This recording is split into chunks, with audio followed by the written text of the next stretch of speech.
Ladies and gentlemen, welcome to episode 4 of the Visuals by Leo Studio podcast.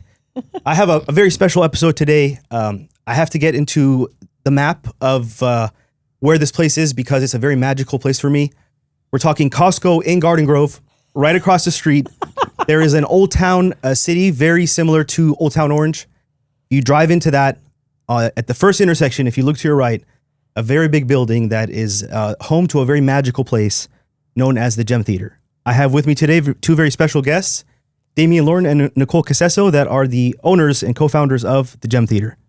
Woo-hoo! Welcome. That's well, thank you. We're so excited to be here. Absolutely. Me and Sergio are filmmakers. I've been working with the Gem for a few months now, and it's really opened up my eyes to a whole new world of storytelling that I didn't know existed. Yeah. I learned filmmaking. It started off with movies/YouTube. And to me, improving my storytelling capabilities was getting a new camera or getting a better lens or using a certain type of music. And I would always focus all my energy on that. I'm trying to buy better stuff. I'm trying to use better techniques to summon emotions and tell a better story. And then one day I walk into the Gem and I see that there are no cameras around, but there is enormous amounts of emotions flooding the room that are very accurately depicting a story you want to tell. My first question for you guys is going to be, I know you guys are so heavily equipped with lighting, with audio, with an enormous team. A lot of preparation and planning goes into these shows that you guys create. But what is the essence of storytelling in your shows? Well, I guess That's quite a question. What is if there's one thing, let me put it this way. If there's one thing that matters most, if you can subtract lighting, subtract audio, subtract the space, what is the one thing, the bare bones thing that is like the kind of the center skeleton of the whole experience? Oh, well, I think it's about people having an escape, right? So you walk into a theater and if no matter what type of show you're going to see, again, if you stripped everything away, it's like, what is this moment that we could take you out of for, a couple hours, 2 hours, to just escape from your life and experience something that is entertaining, that's joy, that's sadness, that's emotion. But you don't have to think about, your bills. You don't have to think about your sick grandma. You don't have to think about, what you're going to make for dinner later. It's just, let's all collectively be in this moment and observe and be entertained in whatever capacity that is. one of the things that we teach our cast all the time, we share with our cast, or I think how we try to have our own saying is we're in service. We're in service to the show, we're in service to each other, and we're in service to our audience. And as actors, it gives us that time to get on stage and to be completely present, to give someone completely everything you have. I think one of the beauties about doing musical theater is that it's not just acting, but it's singing, dancing, and acting. When you have a play or you're talking, you've got your lines, and then something more expressive happens, and lines just aren't enough. Then you have to sing, and then you start singing, and then it gets so much love or so much excitement or so much anger. Then you have to dance. You have to let it out. And to do what type of theater we do, it takes your life's blood. It takes your breath to create it, and to be able to give that to an audience, I think, is one of the most beautiful things. It's pure passion and joy that you're just handing over and allowing people to take. So well said, as always. So when I'm watching, so a little backstory, when I do create ads for the shows at the Gem Theater, my experience is that I'll show up like a week early to watch the show because I don't know what I'm walking into. I don't know where I need to be filming. So I'll walk in like on a Wednesday and I'll watch the entire show. No cameras, just sit there as a member of the audience and watch the show. And then learn a little bit about the story. And then the next week, I'll come in with my film equipment to be prepared for what I want to film. In the process of doing this, I get to see the molding process of these shows. And I think this is where you lean more heavily into the directing role of the show. And I see you kind of stopping things. And then I hear you say this is too bright or I want more of this. And there was one thing in particular where I'm always focused on lighting as a filmmaker. And there was a moment where one of the main singers was singing and the lighting wasn't the most flattering. I noticed that as a filmmaker. And I remember I was like, I hope the lighting changes or something. And then you yell out of nowhere, "Stop. We got to fix this lighting situation." And I was like, wow, like he's a film director in my world, I see that as if you're being a film director or a DP, or you have this eye for light, even though this is a live experience. And it kind of reminds me of the editing process that I do in the back end, but you're doing editing with human beings, with with emotions. You know that Sally had a bad day today, and you have to edit something that is alive and breathing. Tell me a little bit about how you learn to detect these nuances, correct these things. Like, how do you learn this stuff? I think honestly from just being in theater all my life, starting as a performer and a singer as a child, and then moving on and being an artist and a singer and a mover, not really a dancer, but doing theater and being around it and watching some great people work, to work with really good directors or to work with really good costumers when I was young, and then to come into the business and start directing and doing it. You've learned from them. I don't have a college education in theater. I think, especially with music and theater and stuff like that, I think you learn the most from getting up and doing it. You learn the most by reading and studying. And you know, every time, Nicole and I create everything together. I'm maybe directing the show, but we talk about the shows, we pick our shows, we fight about things, and we're very passionate in everything that we do, but we're always in combination of creating the art together. And I think we have a really great staff and a team that Nicole and I have been able to develop over the years. It's funny and interesting because we're changing things over right now. You know, people come in and they grow and they go on and do different things. And so we're bringing in new lighting designers now, which is always fun to work with. And it's also trusting the people that you work with and helping and making sure that they understand your vision. Yes. Also, the experiences I've been having at the Gem have changed my understanding of standards of performances, standards of acting, standards of human voices. Mm-hmm. I only knew mainstream actors, musicians, singers, and I was like, okay, like that's the voice, that's the John Legend, or that's that's the J-Lo. And then I walk into the theater and everybody is on like a global standard when it comes to vocals. Like when you listen to Trevin or Nicole or any one of the actors sings, my mind is being blown. And it changed my understanding of fame and what the correlation is between how good you are at something and whether or not you're famous. I used to think that if you're a good singer, you're automatically going to be famous. And then I see all this crazy talent in this, this building in Garden Grove that many people are not aware of, that nobody has ever seen. Well, we say that all the time. Like Damien will say constantly, like the most talented people are doctors, teachers, work a checkout at a grocery store. The most talented people are not the ones, because the truth of the matter is, in the entertainment business, it is about talent. It is about looks. It is about connections, but it's also about, that audition process is a job in and of itself. Being able to have the time and the money to stick it out. When you start out and you're going to cattle calls, at 5 o'clock in the morning and there's 1,000 other people and you're going to get to sing 8 bars. Like not everyone can stick that out and be able to, pay their rent in New York City, and a lot of people I think get discouraged and deterred. So the ones that do go on to become J-Lo, like there's a reason there's only one J-Lo. There's a reason there's only one Madonna, The rest of us are doing it, maybe never make a living at it, but do it for the passion. But again, I think some of the greatest actors in the world are not the ones that you're going to see on the big screen. They're the ones that like have other lives and other families. And we get to be so lucky because, we get the people that are passionate about what they're doing. You walk through the doors of the Gem, you've made a conscious decision that like, you're going to give up hours and days of your life to do something that you're going to make pennies at, but you do it because you love it. And I think that's the shift, right? Like you're talking about psychology a little earlier.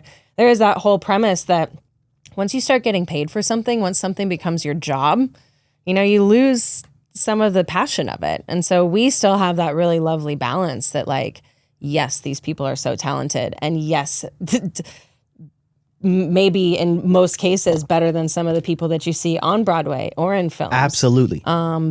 But they're also still maintaining the passion and the love for it because it is this quote unquote hobby. And, we're not doing it to make the millions of dollars and be the big superstars. Absolutely. You also have to remember that there's a lot of rejection in theater and actors.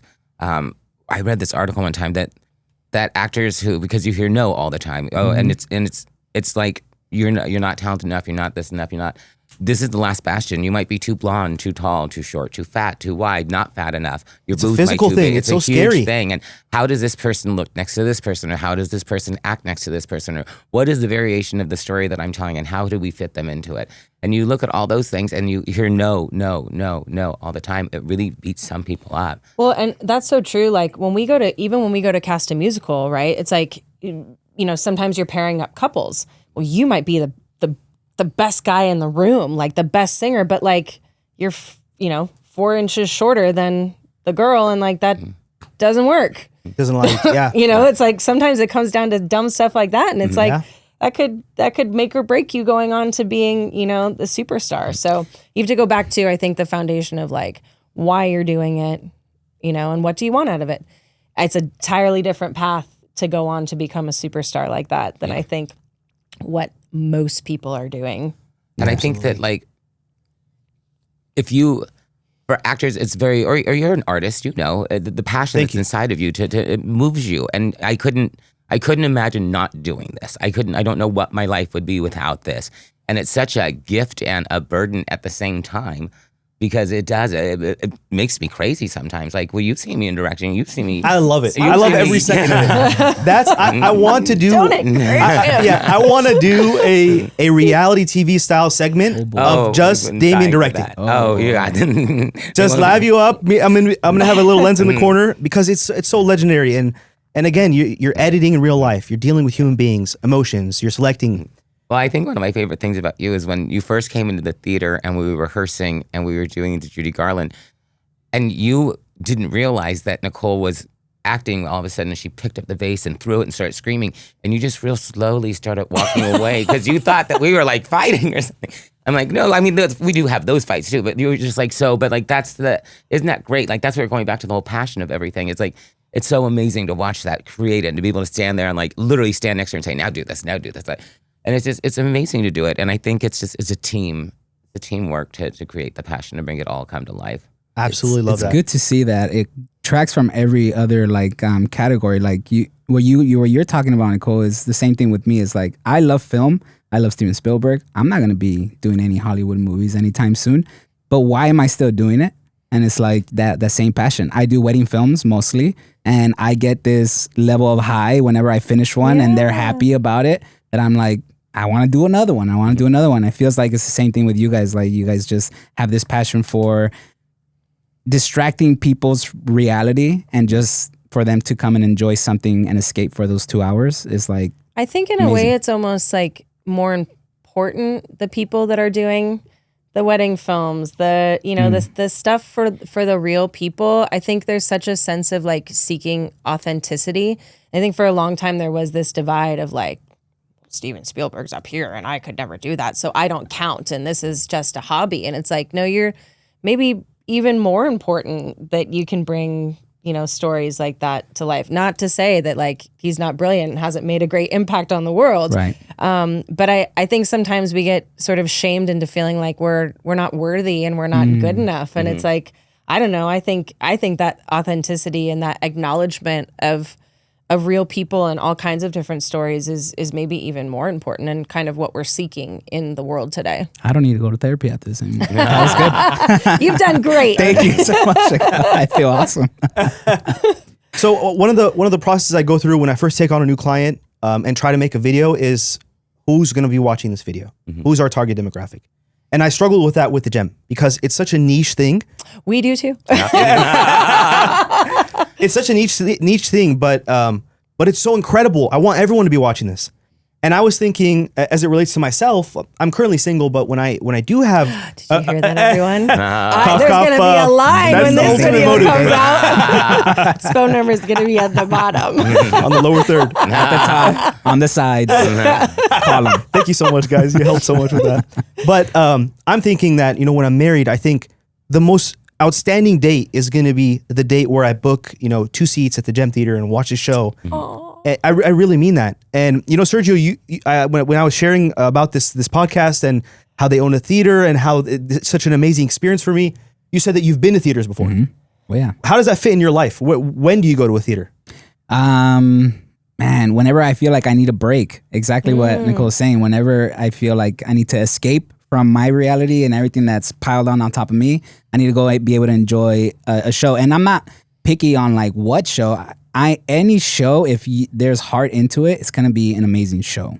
And I've gone from even my alma mater, high school. Like I go to their shows just to watch, and then all the way to going to New York and watch Beetlejuice or whatever the case may be. Like I love it all, and that's like my main thing is to just escape.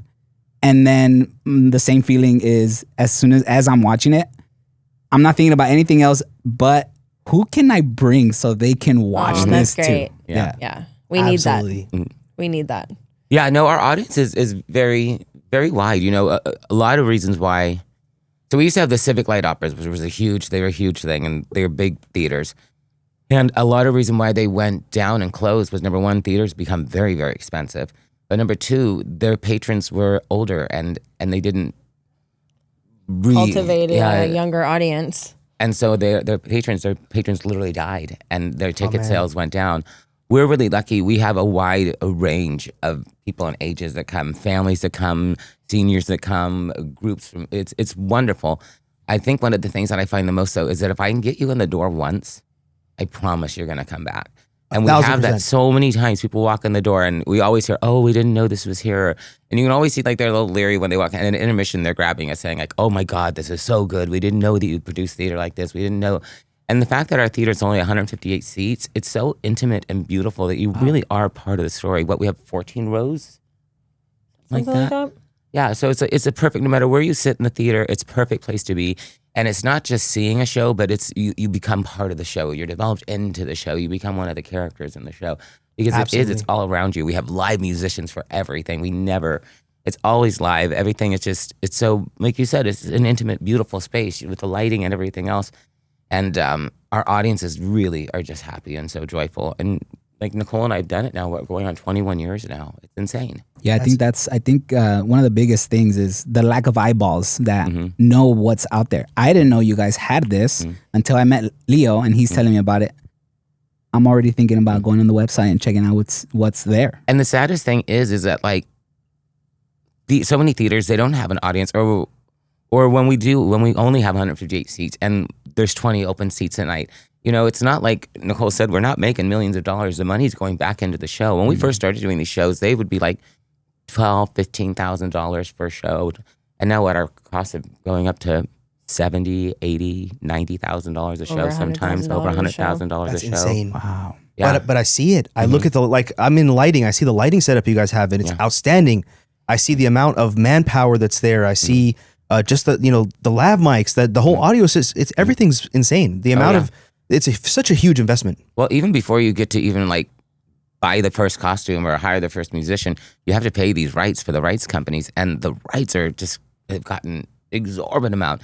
Just to be able to, like, we're doing Grease right now, and just in order to be able to do Grease the musical, just to pay for the rights to do it, with the additional songs, it was almost $18,000, yeah. plus an additional like $1,200 to do like Hopelessly Devoted to You. So it's insane, and that's just that. That's just the paper. Nothing physical or materialistic. That's not before one actor's hired. That's not before one musician's hired. That's not before one light is hung, one costume is nothing.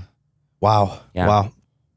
So back into this experience of me being behind the scenes filming things, and I love that you mentioned that experience where I saw Nicole in that state, and I was like, all right, let me get out of here. This is the wrong place, wrong time.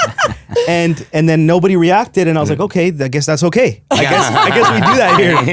Either that's Nicole's normal or they're acting. Right? Yeah. Or we're in a theater and that's part of the play, and that never connected. But as a filmmaker, my goal is to summon a specific emotion. I want someone to feel either, if I'm in the business world, I want someone to feel enticed to buy something.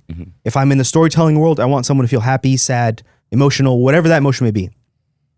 And feeling these emotions, because we've been so detached from live theater, because of movies, because of social media, I feel like the community has forgotten that we have the ability to summon emotions in other people just in the way we speak, in our facial expressions. We can tell an entire story from A to Z with just what's confined to your personal experience in life, your body, your voice, your body language, your facial expression.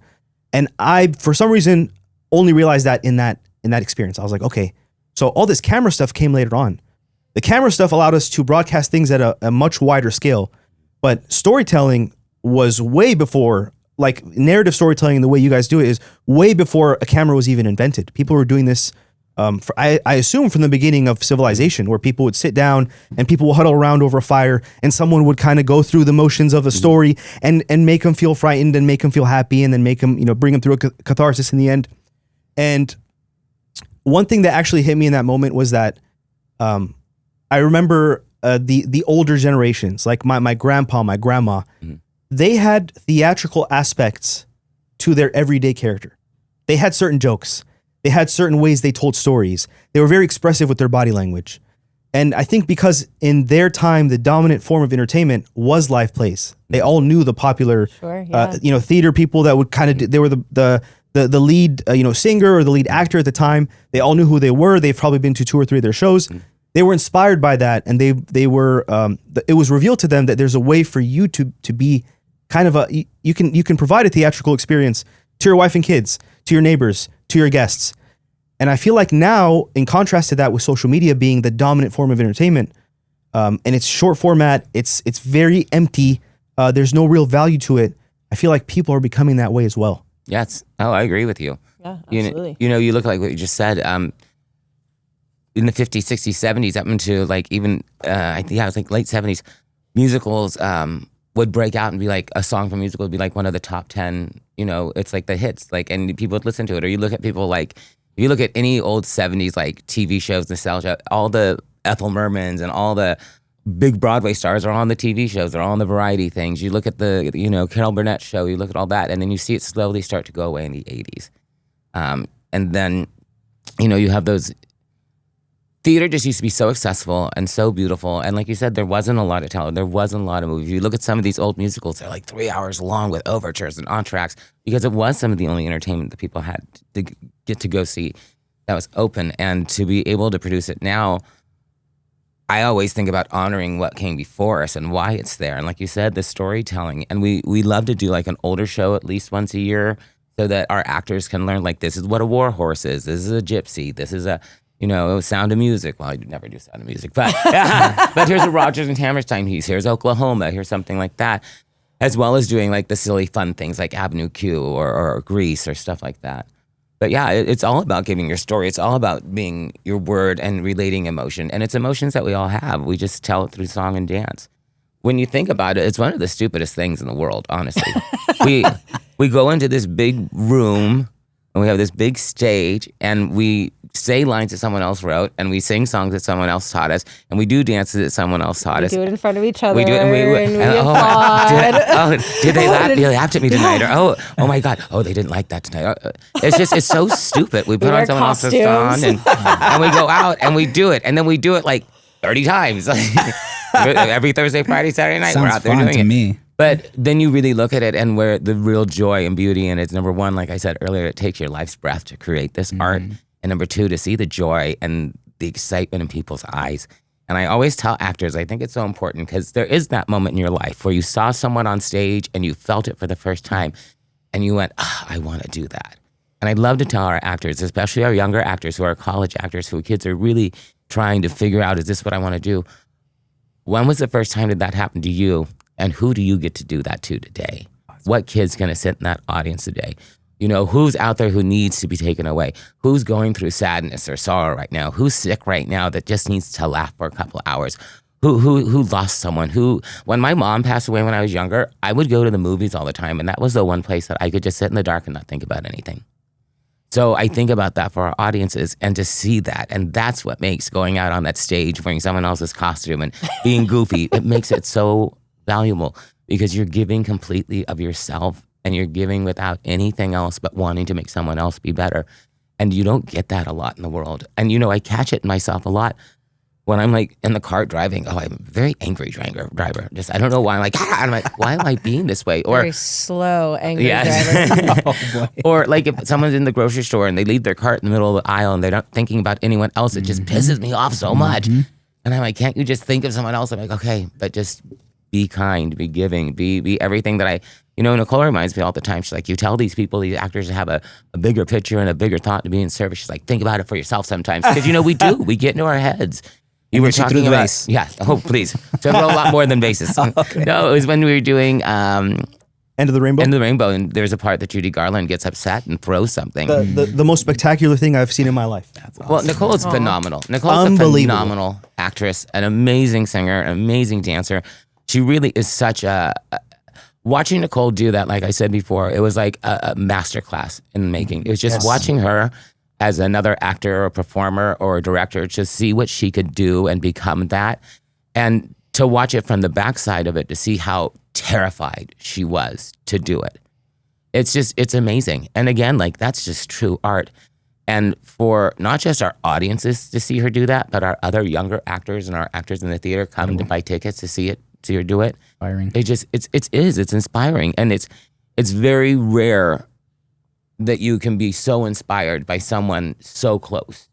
You know, it's your best friend. You're like, oh my God, that's my best friend. And then I sit there and go, oh my God, that's my best friend. It's like listening to Trevin sing when he did his cabaret last night. Yeah. I was like, oh my God, that's my friend. And look at him sing. It's just, it's legendary. amazing. It's amazing to watch these people. Or Adriana Sanchez, who's brilliant and goofy and like drives me fucking nuts when I'm rehearsing with her. But I love her. Oh, can I say fuck? That's a clip Say right there. whatever you want. Yeah. But Damien, you can say whatever you want. Oh, good. Not anybody else. Thank you. But no, it's brilliant. You're And gonna unleash a monster. we're surrounded, we're just surrounded by such gifted individuals. And this is probably like the stupidest thing, or like it's gonna sound vain, but it's not. But sometimes like we'll be sitting in a restaurant and we'll sit with our friends and I'm like, people have no idea who we are, what we can do. And I know that's so like silly, like to think in your head, but like, I don't know, maybe you're like the greatest heart surgeon sitting across from me. And I don't know that, you're just out having dinner, but I just want to go like, they can sing, they can dance. It's really cool. Like It's so crazy I'm so that nerdy like that. It's so crazy that you mentioned that. So can I share how I met you? Yeah. Okay, so how I met Nicole was I was doing a commercial for the Green Parrot Villa in Santa Ana. Love Which the is Green great, Parrot. by the Love way. the Green Go Parrot. have Phenomenal brunch. restaurant. Oh my God. And Manny, the bartender, and the food. Oh, the whole family, but the food is delicious. Oh, love it. They're amazing. And it's a beautiful venue too. So beautiful, and they also take on a storytelling side to the whole experience. They made it snow. They have all these crazy themes, and part of the way I document is I do the interviews after, and I was trying to find people that were talkative and people that I'm curious about in the restaurant for me to take for interviews. And one of the people that I was very lucky to find was Nicole. Yeah. So I called Nicole over. I'm like, I'm doing these interviews in the back, and she was very confident. She's like, okay, let's do it. And it's usually a job for me to soften people up to that, because it's kind of weird. Like, what are you going to ask more me? so like, you can shut up now. We got Are we rolling? it's like, enough. Okay. Well, anyways, we get Nicole in the interview room. I ask her one question, and I was silent for like 5 minutes, and she just went off. And it was such a heartwarming, such an emotional, so relevant for what I needed. And in the end, I was like, I don't need anything else. But how did you do that so confidently, so smoothly? And Nicole, I'm going to praise you a lot today. But let's do this. right. Let's turn praise. Let's turn praise into I'm curious. Okay. Because if I'm praising something in you, it's really that I'm inspired by it. I want to learn more about it. I want other people to learn more about it. Because I feel like praise on its own is like, when I get praised, I want to deflect it. I want to like, oh, thank you so much. But I really want like any praise today to be, I want to know how that happens, where that comes from. How can let's someone else do do it. it? Yeah. Let's turn that into our praise thing today. But and then I was asking Nicole, why are you so good at this? And Nicole said, well, I own a theater, I coach people, and I've never been to a theater, don't know anything about the sort of. I thought a theater was like 4 people in a small hall and like they're having fun. I was like, cool, Nicole, I like that you do that. Nice to meet you. We exchanged information just so that in the future there might be. She said she wanted to do commercials for the Gem, and then months later she reaches out and we do the End of the Rainbow was the first job, and I was just layers of surprises. Like I walk in, the Gem is this huge building, right? In this, I always go to that Costco. And I've never driven by that place. And it blew my mind that something so huge and incredible was going on right there, where I get, eggs and milk and like all the basics of life. There was like a legendary experience right across the street that I knew nothing about. And then I saw the acting, and then it was just back to back, all these surprises. And, I really want to know, when you're Judy Garland, that particular character is a very challenging role. because you're not say just the least. Yes. You're not just it's not just a beautiful voice. It's not just being funny or charismatic. You guys go up, but you guys go all the way down. And I mean all the way down emotionally. And even sometimes connecting emotionally to the character, it hurts me. Like when I saw certain parts of the play, it took me to parts of myself that I wasn't comfortable exploring. And I kind of wanted to shut down those emotions. And we all have those demons, and we all have insecurities and things we want to hide, and we don't want to shed light on. And I assume that you might have had to, tread down that trail in training for this character.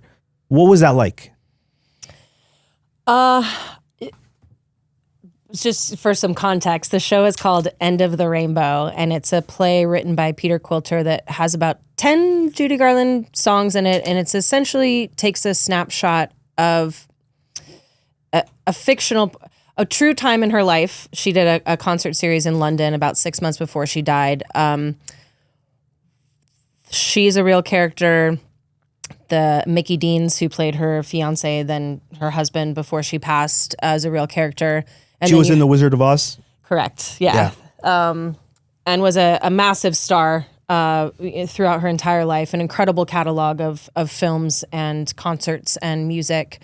So the play centered around like three main characters, and this character Anthony, who played a piano player that was sort of an amalgamation of various piano players throughout her career, and kind of represented sort of the gay icon following that she still continues to have to this day.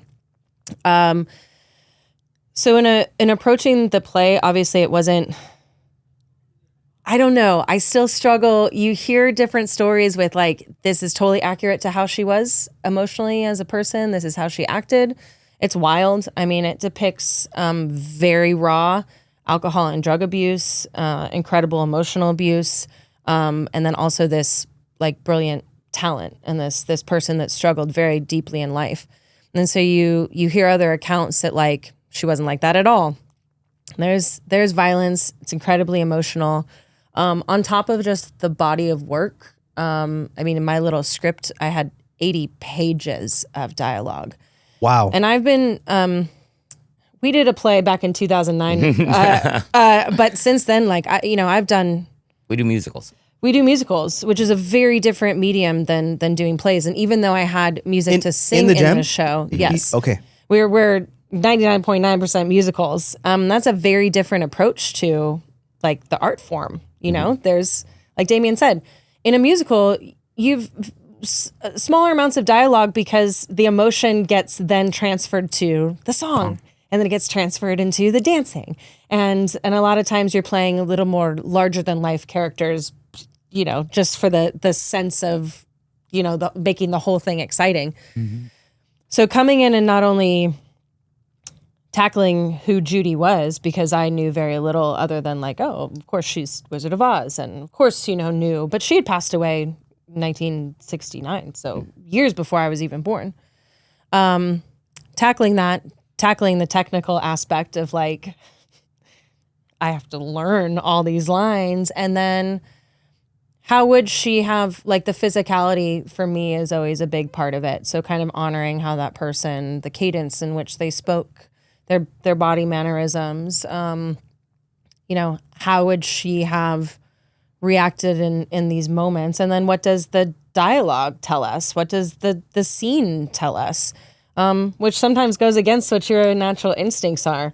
So it was a massive uphill battle. I have never been so terrified, and I've done some insane bodies of work. I've been so privileged. I couldn't even tell you how many shows I've over 75 musicals. I've played more character. I can't even name them all. Couldn't even remember all the songs. But I've done probably the biggest thing before that was a show called Always Patsy Cline, in which I've portrayed the country singer Patsy Cline, and that's 27 songs a night with a live band. That up until that moment was the most difficult thing I've ever done, and this blew that out of the water. Wow. Well, you also have to remember it is a play, and the fact that there is music in the show, but when you hear the music in the show, it's always part of her in performance. Only at the end of Act 1 is there a song that just kind of sneaks in there, but even that is such a viciously raw song at that moment in time. But yeah, so you're playing a real person, you're trying to honor the real person, and just the way that she delved into it, to watch her, the way she studied it, and the books and the amount that she read and followed, and really just gave, and that's a professional. Like, that's the difference. I still feel such sadness for her as a person. And so that was a lot to kind of balance that, like, I just can't crawl up in a ball and feel sorry for her. And, you know, just like that we can't all just sit here and cry about how tragic her life was, right? Yes. Like, so it is a lot of balance, right? And then again, you know, that this is not unfortunately, my full-time job. I'm not J-Lo that gets to, you know, just show up and, you know, so it's like you have dogs at home and you've got to go grocery shopping and you've got to like do all these things while maintaining like not being a psychopath because you've just like come out of this rehearsal where you're like mentally, emotionally charged, you know? Yes, absolutely. You know, it was a very physical show for Nicole, extremely physical. A lot of fighting, like physical fighting. She was thrown to the ground every night. Very intense stuff. The crying, the highs and the lows, and watching her go through this every night, to watch Nicole literally become this person who was on stage fiending for drugs and an alcoholic and drinking and crying and throwing herself and punching people. It was insane. And then to turn around and go out on stage and sing "Clang Clang Clang" with the trolley. Like, that's like the dichotomy of the show is it's ridiculous. It's rough. When Nicole did Patsy Cline, she was brilliant. But like when she did when she was Sally Bowles in Cabaret, again, to watch her become this character, she mutates into a whole other creature every time she does a show. And I think that's one of the things that just makes me in so awe and inspired by her, because I don't know where the fuck she learned how to do it. I've been with her for 25 years now, and it's such a natural process, and she works so hard. And like everything else, like she said, there are dogs and there is grocery shopping and there's all these other things she has to do, but she also has to run a theater and she has to keep me in line and she has to keep that theater going. And she does, you know, I don't even know how to turn my fucking phone on half the time. So she's running like everything with the computers and payroll and everything else. And I just walk in the door, wave my arm, grab a whiskey and yell at people. So, and to watch her and to see her do this, and it just, like I said, it's like a masterclass watching her. I was really lucky when I was young to be able to study Uta Hagen and study with Uta Hagen and do these amazing things. But I've never watched someone, and I guess because we're so close and working together so well and directing and creating together, but to watch her just get inside the very most quiet, intimate moments of a piece, she finds them. The only thing I can compare it to is I saw a play on Broadway. Judith Light was doing Other Desert Cities, and in the third act, she just sits at the table. For the whole third act, while everything's happening around her, she just sits at that table. And I ended up watching her. Like, it was so amazing. All these actors, Soccer Channing, and all these other great people are on stage, but I'm watching Judith Light just sit at a fucking table for 20 minutes. And she was just so interesting and so in the moment. And that's like Nicole. When she does roles like this, now she can also be Sally Brown and run around and act like a little fool, like a child. But it's amazing to watch this. And it's true art. So, and I think it's so exciting that we get to give it right here in Orange County, that we get to share it right here in Orange County. And again, like when you ask like how or why, or is it worth it? How can you not make that worth it? Not when you've got that gift inside of you, how do you not let it out? Yeah, Nicole, you sound incredible. I can't wait to watch you do your work. You kind of did answer a question that I had, because you were talking about how you have to go home, you have dogs, you have grocery. And so can you elaborate a little bit more? Like my question was going to be, you've done so many characters, so many different shows. Have you ever like got so sucked in it that you kind of like lose yourself a little bit? And if you do, how do you come back to Nicole?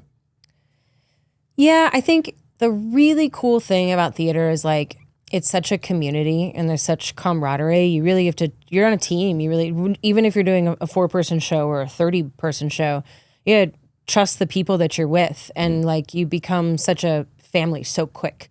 So the highs are really high, but the lows can also be really, really low. So I think when you're like jazzing and vibing and in those highs, you just want to hold on to them.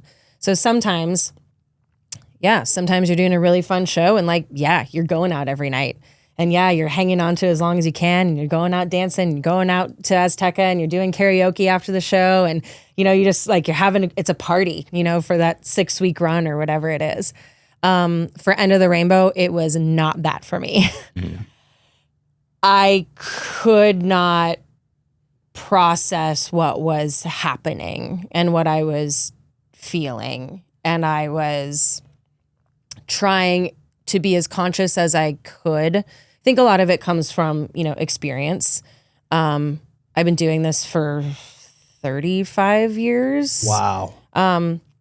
You know, 20-year-old me could not have done End of the Rainbow, right? It's taken every single one of these shows and experiences and characters and to get to a place where I could emotionally, physically, mentally not be afraid.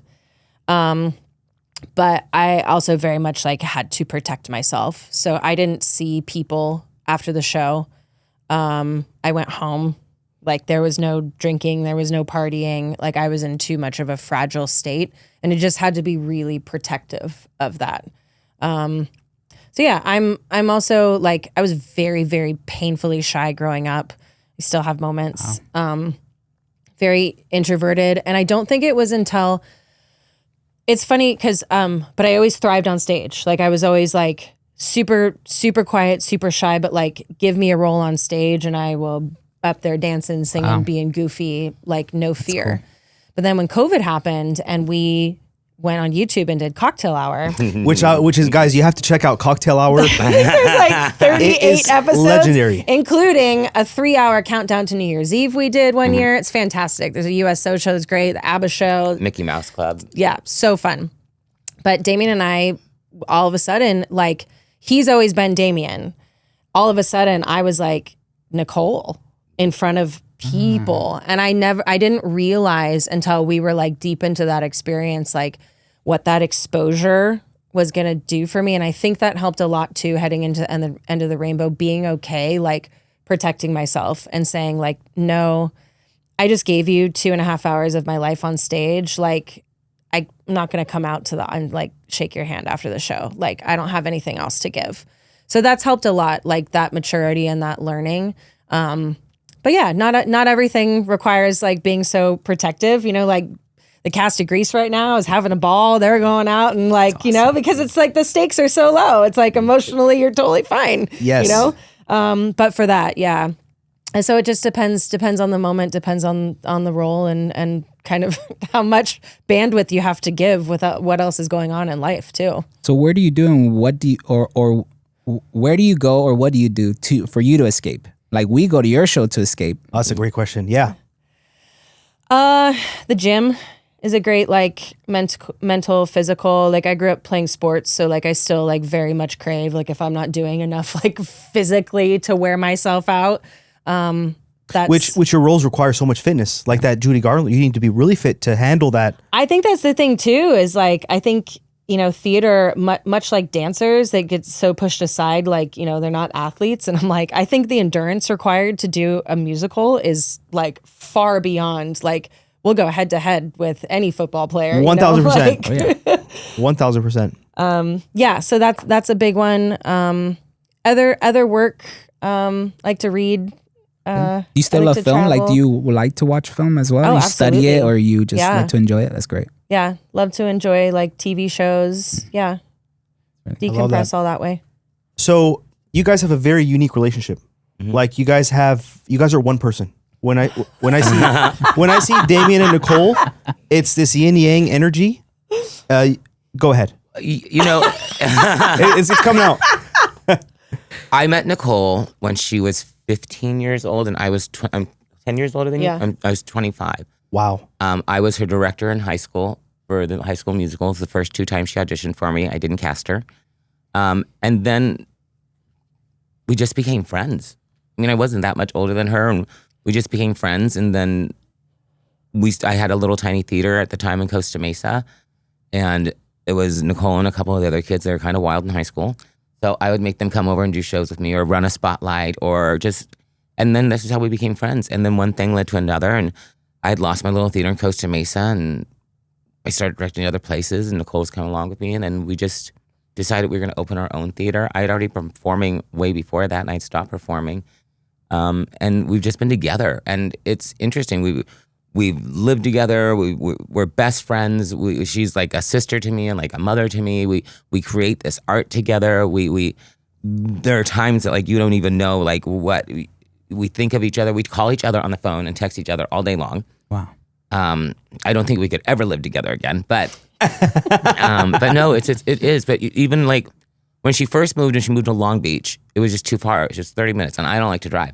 So one of the things is like where we live now, we live like 5-10 minutes from each other, and I hope we are like that for the rest of our lives. I always joke with her and Adriana that one day we're all going to get together and buy an apartment complex, and we'll all have our own space, but we'll all be in the same place together. Beautiful. But no, it's amazing. It's amazing. I feel bad for people who don't have a friend like Nicole. And let me tell you, there are times that she hates me, and there are times that I hate her. And I get why. Like, I get it. We are always together. And it's not just we own a company together. We share our life together. We have animals together. We travel together. We're always together. And it's so, I don't know, weird. But I couldn't imagine my life without her. And I can't imagine my life before her. It's as if she was just always Nicole. Wow. So, and I feel bad that she got stuck with me because I can be a real asshole sometimes. Like really, I'm an artist, so I get very passionate about what I do. That's what we call it, passion. Yeah. I do think though I do wonder because theater obviously it's not a money-making business. It's not we especially after COVID, Yeah. like we are one of the last theaters that has survived in Orange County.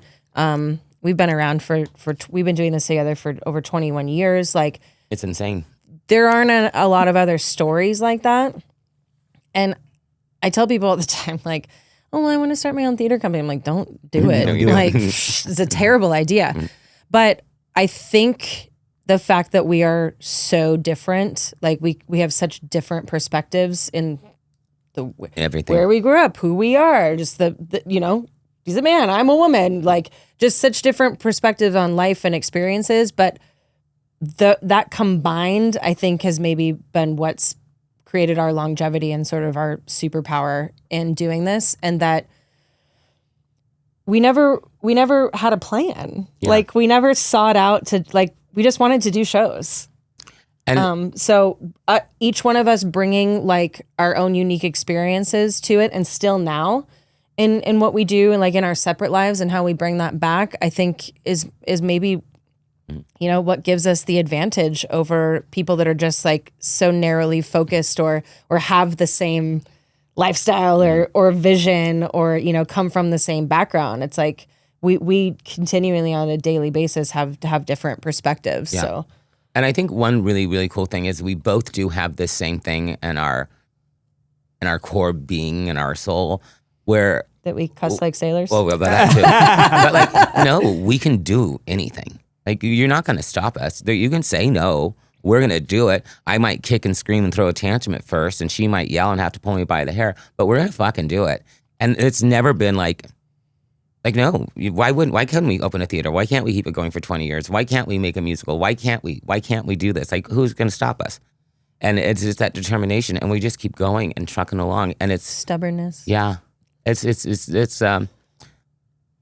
what was it that St. Francis of Assisi said? Courage means it's not without fear. Courage means there's fearful. There's fear, but you still go in. Mm-hmm. And I think that's just how one of the greatest gifts about Nicole is that she just marches on, and she's so courageous. Whether it's literally walking in and creating a character, or walking in and running a theater, or the work that she does with the Freedom Forum, or there's just no fear. She just goes, and she's so giving that way. And it's inspirational, and it rubs off, and it becomes part of who you are. Plus, I think we have a lot of fun together. We are stupid and we're silly. Our cocktail hours. Just this weekend, we grabbed our friend and took a day off and went to Laguna and went day drinking, and we had a blast. That's awesome. Yeah, I see your guys' stories. I'm like, I want to get invited one day to one of these. They're having so much fun. You have to. You have to have fun. Absolutely. Speaking of cocktail hour, me hosting this space, as a podcast rental studio. Yeah. I would love the concept of, giving my clients a framework to make their podcast more engaging. Tell me a little bit about the process of preparing for one of these cocktail hours, because there was no preparation. Is it really? Like I remember you saying that. Is that all really just like really on the just spot? Aside from like when we got deep into it, like I definitely put some planning into, like, we did a 3-hour countdown to New Year's Eve. So like there was some planning in that where like we asked some people to come be, like, we knew like there was going to be a magician and we knew like this person was going to sing, but on a normal show, normal day, we would Uber in around like 2:00. And we'd pick the music like the day or so before. We'd Unbelievable. learn a song, a couple songs. It started with just me, her, and a piano pianist. player. And then it just started growing. And then we started Sometimes having we'd have a guests and band. singers Sometimes and we just have band a piano player. Sometimes like our friends would come and like dance. But yeah, it was all really just like on the fly. Yeah. And it's just talking and telling stories. And it was, the whole point was to keep the doors open to the theater. Don't forget that we're here. Everything was shut down. And, you know, I don't know how or what, but we did it every week. We did every week for 39 episodes. Like 38 episodes. And it was fun. And yes, those were real cocktails. It was a lot of fun. I think we have 38 episodes. I think we have 39 episodes, but only 38 of them aired. And then when we could, we would have live audiences. Yeah. And we did Halloween shows. We did Valentine's shows. I've watched every one of the episodes I watched the whole thing. Oh, yeah. You know what? I've not even seen all of that. I have to laugh so hard because we went and saw Mamma Mia, and Nicole was talking about when we did the ABBA cocktail hour. So she had sent me like some link to like watch a number. I sat down and like an idiot, 4 hours later, there I am watching myself and Nicole. I'm like, oh my God, look how funny we are. You know, watching in hindsight, I know you guys were doing this stuff mid-pandemic. I was so inspired by your guys' ingenuity because I can't think of a more daunting nightmare than to have a pandemic where people cannot leave the house and you're a live theater. Yeah. It's the worst scenario because people cannot be present. And now suddenly we're going on YouTube. We're competing with a whole different format of entertainment. So the fact that you guys, you know, you got on the horse and you got together, you regrouped, you found a new way to approach this quick change in the modality of how you reach your clients and your audience.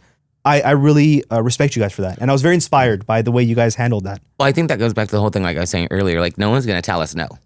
We're going to figure it out. We're going to keep doing it. We're going to keep it going. And we did. And we had a lot of fun doing it. And It's pretty funny though. If you do go watch the very first one, we are very sober and we're very nervous. And I had no cue cards. We're not used to being on camera. Oh, I'm And we're awful very on camera. proper. And we're like, welcome to cocktail hour. Cocktails. And by like the third or fourth one, we're like, woo!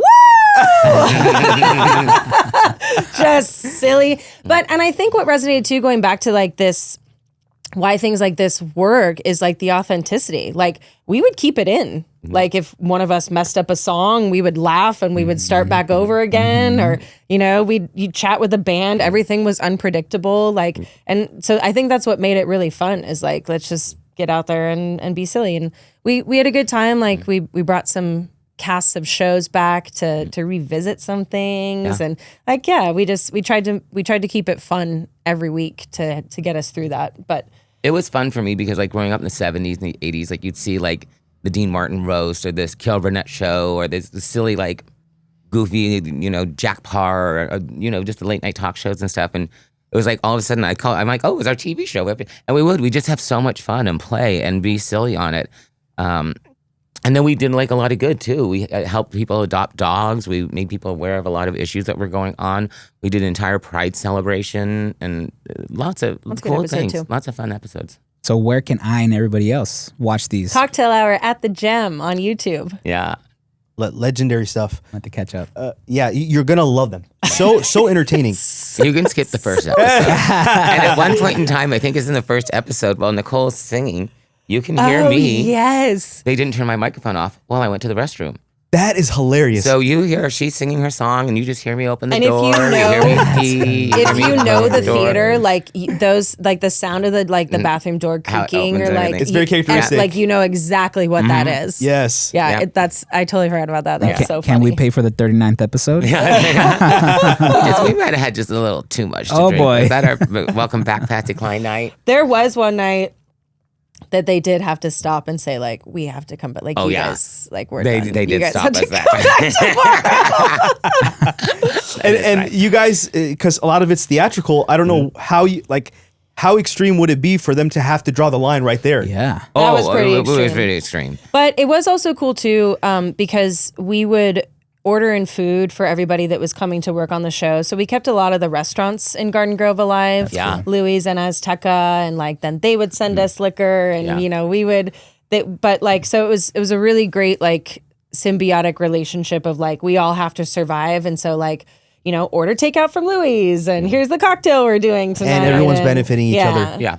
I absolutely which love that. I think is like another great thing about the location that we're at is like you know it is that cute little main street, and it does mean a lot to the community. Like we have a huge impact on the community, and you can kind of see it. Absolutely. Yeah.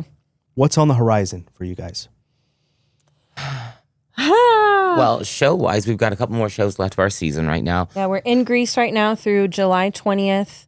August 24th, we do a big event every year called Hearts for the Arts. That's our annual fundraiser. So we're a nonprofit. We are not funded by the city. We are not funded by anybody.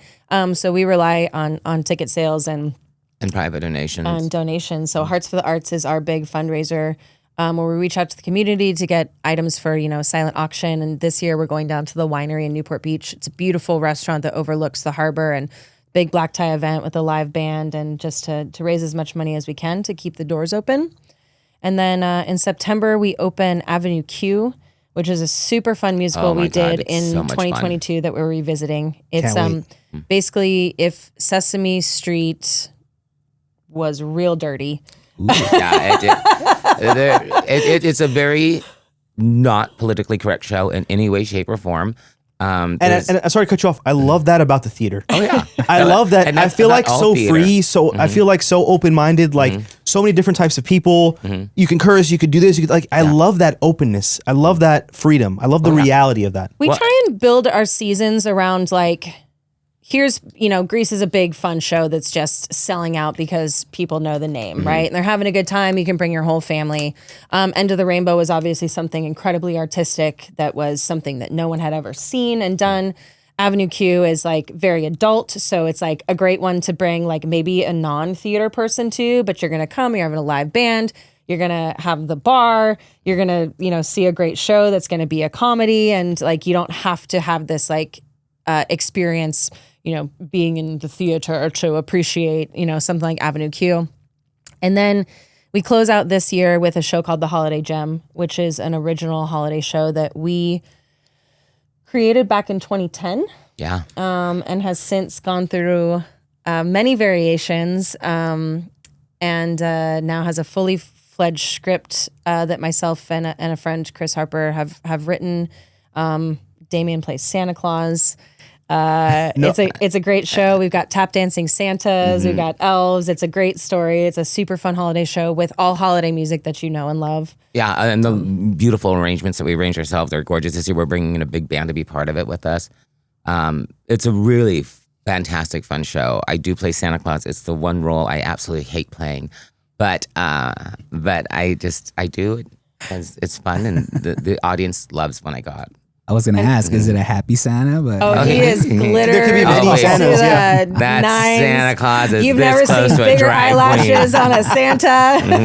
that's great. Yes, and our Mrs. Claus is fabulous because we wrote her as like a showgirl. So she's like a reformed showgirl who fell in love with Santa Claus, and she is fun and she is sexy and she's silly, and it's a fun show. And the other thing I love about it is that it keeps Christmas with Christmas in the sense of we still have the first act is silly and great, and the story, and there's a storyline there that transfers all the way through it. But the second act, you have all the traditional Christmas songs and the sing-alongs, and you have girls in beautiful ball gowns and boys in tuxedos, and it's like I always compare it like the old Andy Williams Christmas shows like that. It's something like that, and it's just so perfect for the holidays. It's just perfect. And again, like, we just did it because no one told us, like, no, you can't write a show. Oh yeah, we can. And then this one turns around and actually makes it like an actual show with like now it's got this beautiful storyline, and she stars in it, and she's fun, and she plays like, I get to be evil. it's evil, and it's fun. Hell yeah. It's kind of like she's like I always think she looks like very Dior, very fashion couture in this character, and it's fun, crazy. Yeah, and then the next season is right around the corner. So Yeah, we're starting to plan that out right now. I love that. Any expansion, any relocation, and let's be wishful. Like, even if this is not on the agenda, if we find the audience and the donations and everything's incredible, what does the future look like? Well, we were talking right before COVID hit. We were talking with a couple of different theaters of taking our shows from our theater once we're done with it and moving into another theater down the road a little ways. I guess like mini tours type of stuff. But then the pandemic hit and all that fell through. Something like that would be nice. I know that we've looked at working with a couple of other organizations and going and doing like concerts in a park maybe or something like that, or taking theater someplace else. But yeah, I think we love our space, but there's always work to be done. There's always something that's, it's an old building. The building itself is 100 years old. It's beautiful. We just did about $130,000 renovation on it, and it's already like ready, like needs to be painted again, needs to be this again. So yeah, it's hard. It's rough, and it is what it is, but you just keep going. But yeah, what do you think for expansions? What do you see future of the theater? Yeah, I think sky's the limit. Yeah. So yeah, I mean, we'd love to bigger, better audiences. Keep doing shows. We've expanded our second floor space. We do a cabaret series called Bobby's Lounge, where you can come see some of the performers that you see on the stage, like, do a post-show kind of a more intimate experience where they sing live. But yeah, I think we'll just continue fighting every day as long as people will come see us. We'll fight to keep the doors open and keep, trying things, keep entertaining, keep, presenting live music and keep that main street of Garden Grove thriving. Yeah. It's such an honorable fight. I really admire you guys for what you do. I always feel like if you were to kind of take me out of my body and look at like a community of humans, right? You're gonna see a hospital, and like that's when the humans get sick, that's where they go. Then you're gonna see a restaurant when they need to fulfill that need, that's where they go. And then you have something like a theater, which would, for somebody who's not human, be like, what is this need? What is this human need that requires this whole production, all this money, all this time, effort? What is this fulfilling? And I feel like, yes, a hospital is crucial. It's important. But those are bare necessities of survival. I feel like what makes us special as humans is that we have these facilities to appreciate things that an animal wouldn't be able to appreciate, with a liver, kidney, spleen, brain, and everything. But what makes us unique is our ability to appreciate stories, relating to emotions, watching something like a live play. I don't think any other creature would even identify with that level of high intelligence. And I really love that you guys are the ones at the forefront of fighting for this thing that makes us so special to continue and move forward, even though you're going against so many different tides. and thank you guys for being here today. Thank you for having us. Thank you for having us. Such an incredible opportunity. Awesome. Absolutely. And you have a beautiful space in here. Like, beautiful. The lighting in here, I'm so impressed. This is awesome. Thank you so much. Sorry, they asked me because he asked me to be co-host after the energy and stuff, and my brother was like, so what do you really like get out of it? And I was like, honestly, meeting all these new people is what I am there for, man. Like, and getting to know you guys is an honor being here, getting to know your story. And I seriously can't wait to go and watch you. I'm going to try to be as loud as I can so you know that I'm there. Excited to have you. So like, that's Sturgis right there. Yeah, please come down and see what we do. I don't know what I have to take off my shirt, but I don't know. But I'm going to do something to know that I am there. Good. Throw a rose. Bring a bag of roses. Throw roses. Yeah, All right. Absolutely. Love that. Well, thank you so much for watching, guys, and we hope to see you guys on the next episode. Woohoo. Thank you. Yay, that's That was so fun. cool. That was great. Thank you so much. Man, you guys are legendary.